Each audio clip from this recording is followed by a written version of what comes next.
We can also find trig functions that deal with quadrantal angles. This is where we got to get a little bit more creative with our right triangles. Whenever I'm talking about a quadrantal angle, that means my terminal side has landed on one of the axes. Or in other words, my angle measure is 0, 90 degrees, 180 degrees, 270 degrees, or even 360 if you want to throw that in there as well. But our terminal side basically lands on either the X or Y axis. So looking at this example right here, the terminal side of theta in standard position contains the point at 0, 6. Find the values of the 6 trig functions of theta. So if I were to graph this out on a coordinate plane, 0, 6 would be on this y-axis up here. 0, 6.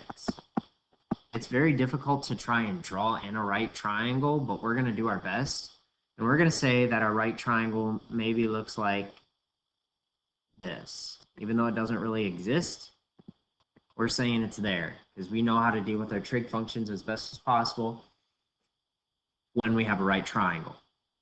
So if I'm dealing with the point 0, 6, that tells me I went over 0 and I went up 6.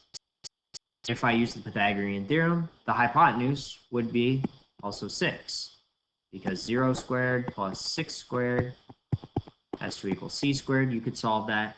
It would come out to a value of 6. Now that I kind of have my somewhat of a triangle, I should be able to come up with the 6 trig functions for theta. So we want to find sine of theta, cosine of theta, and tangent of theta. We'll start with sine of theta. Remember, sine is opposite over hypotenuse, so we have 6 over 6, which is just 1. Cosine of theta is adjacent over hypotenuse, so 0 over 6, which is just 0.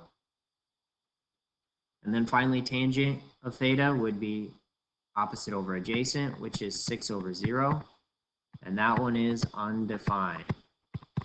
Remember, we cannot divide by 0. Next, we'll do cosecant of theta, secant of theta, and cotangent of theta.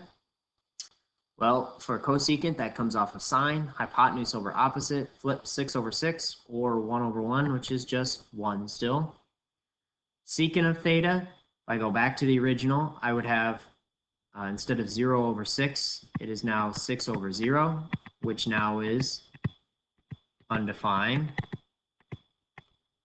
And then for cotangent of theta, it is now adjacent over opposite. So instead of 6 over 0, we now have 0 over 6, which is 0.